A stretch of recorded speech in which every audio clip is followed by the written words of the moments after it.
Bah bonjour, nous voici dans cette nouvelle rubrique où je sais pas trop quoi en fait, mais on va voir comment on va commencer ça ou même comment ça va évoluer au fur et à mesure. Mais au final, on va déjà faire ce premier épisode. Si ça nous plaît, on continue et tant mieux. Lundi, mardi. Et du coup, on n'a plus qu'à parler du film quoi. Donc aujourd'hui, nous allons parler d'un film qui s'appelle Donne-moi des ailes. Donc ce film comme acteur, je pense le plus connu, c'est Jean-Paul Rouve, qui a fait pour, je pense, vous le connaissez beaucoup pour Les Tuches. Bon, à part Les Tuches, il a quand même fait pas mal de films, qui sont pour la plupart bien, comme Le Sens de la Fête, Jamais le premier soir avec Alexandre Lamy. Et encore cette année, l'année prochaine, en 2020, il va faire Les Deux Sœurs. Pour en revenir à Donnez-moi des ailes, le film en question, je pense que au début des vidéos, on va voir les notes que les gens leur donnent et que la presse lui donne.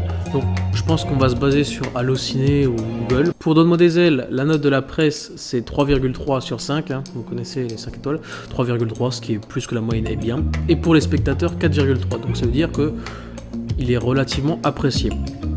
Après, je pense que les gens qui vont le voir, c'est pas le même public qui va voir Avengers ou voilà quoi. Mais je pense que pour chaque film son public, et donc ce film est apprécié par son public. Donc maintenant on va un petit peu parler de l'histoire quand même, parce que sinon on peut pas parler d'un film sans parler de l'histoire.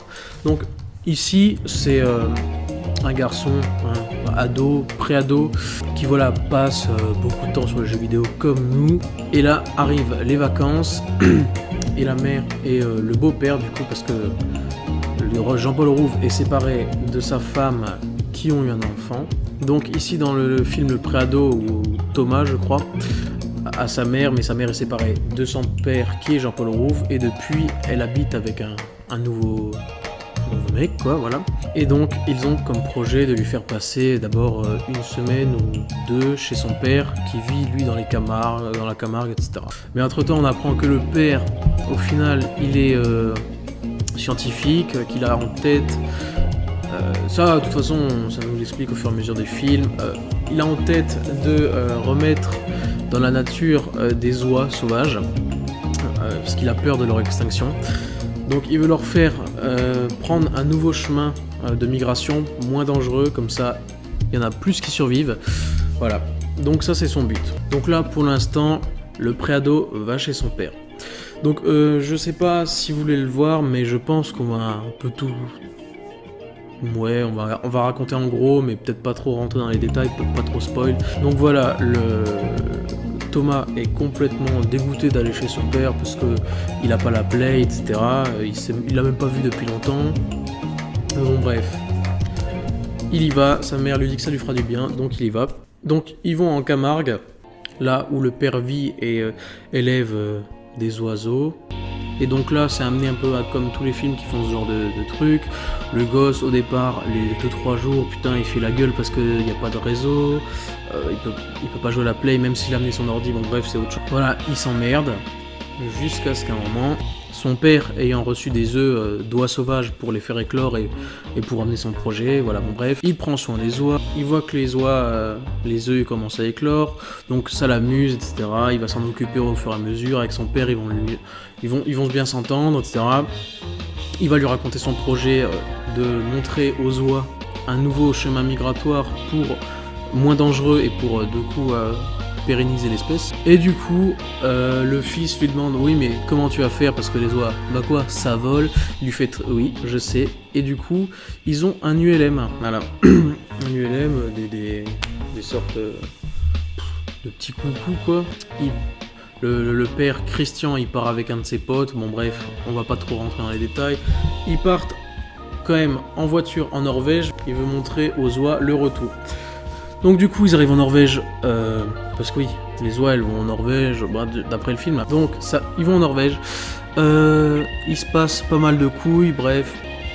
La police, ils ont déjà eu des problèmes avec la police auparavant, avec son pote.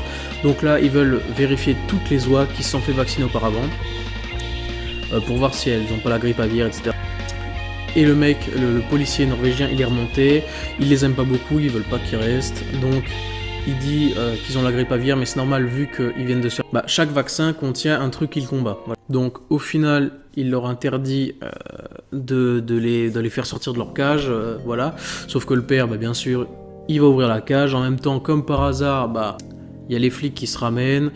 Et du coup, le gosse, complètement dégoûté, il repart avec l'ULM. Sans son père, sans prévenir et tout, il ignore les appels, etc. Il part en ULM avec les oies et les oies le suivent. Putain. Et là, dans le film, à un moment, il fait « Mais regarde, il suit pas l'ULM, il suit Thomas. Oh là là !» Bon, c'est un peu gros, mais c'est marrant, de toute façon. De toute façon, si les oies ne suivent pas Thomas, bah c'est la fin du film et il faut bien continuer le film.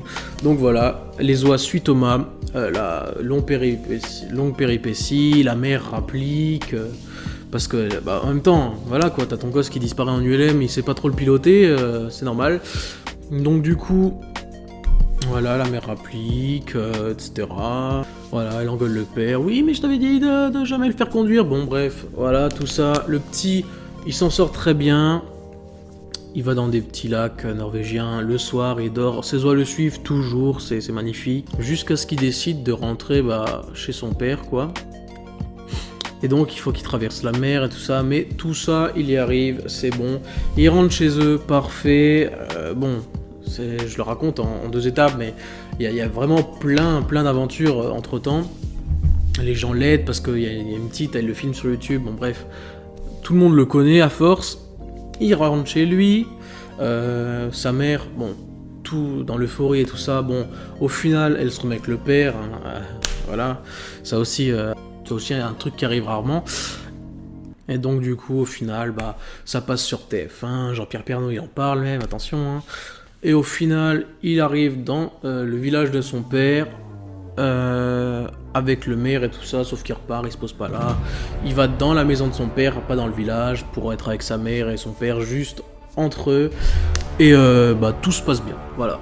Happy end, même sa mère, c'est elle qui a eu envie que le Thomas, il reparte et tout ça, donc tout le monde est content à la fin, mais très bon film, très beau film. Pourtant c'est tiré d'une histoire de faits réels, hein, c'est pas je pense pas que ce soit la vraie histoire, mais pour résumer, ce film, il était très bien. Après, c'est sûr que ça peut pas plaire à tout le monde, l'histoire est peut-être un peu trop gnangnan pour certains, mais en général, ça se laisse regarder. Donc le film... En fait, il est écrit et produit par Nicolas Vanier, qui était lui-même un explorateur. Ce film, il a été produit par Nicolas Vanier, un grand explorateur, hein, très connu. Connu. Par exemple, en 80, il a traversé la Laponie à pied. Mais ensuite, il a quand même aussi produit beaucoup de films, un peu le même thème, la nature, etc. C'est aussi lui qui a produit et réalisé en 2013 Belle et Sébastien. Et après, vers 2014, il parcourt avec ses 10 chiens de traîneau la côte nord de la Sibérie. Donc ce film, il réunit des acteurs, bien évidemment, pas hyper connus, mais du coup, ça donne un petit côté plus vrai. Alors bon, bien sûr, le plus connu, c'est Jean-Paul Rouve, dans le rôle de Christian, l'un des personnages principaux, voilà. Ensuite, dans le rôle de la mère, il y a Mélanie Douté, elle aussi connue, hein, pour certains films. Bon, Thomas, le presque personnage principal, c'est Louis Vasquez. On ne connaît pas trop, non, on l'a jamais vu. Dans le rôle de Bjorn, le meilleur pote de Christian, c'est Frédéric Sorel, mais sa tête, on l'a déjà vu, on voit qui c'est, mais on ne saurait pas dire qui. On voit à peu près la tête qu'il a, qui c'est, mais on peut pas mettre de nom dessus. Ensuite, un mec assez connu, c'est le maire du village du père de Thomas. Christian Pinon. On le voit aussi, par exemple, il était dans Max et Léon, le film du Palmacho. Et après, non, plus trop de... le film, il n'a pas beaucoup d'acteurs, mais ils sont chacun très importants. Donc, pour finir, si vous n'avez pas vu ce film, allez le voir, c'est bien. Je pense qu'on va pas souvent parler de films trop connus. On va plus parler de films... qu'il faut aller voir, qu'il faut découvrir. Bien sûr, on va parler peut-être, je sais pas, du prochain Avengers, ou même si, voilà, c'est Endgame. Mais voilà, S'il y a des films bien sûr hyper connus et hyper stylés, bien sûr qu'on va faire un truc dessus. Mais voilà, donc normalement à demain, s'il n'y a pas de problème, j'espère. Hein. Et après mercredi, vendredi. Donc merci d'avoir regardé la vidéo, un petit pouce bleu, un petit abonnement, merci et au revoir.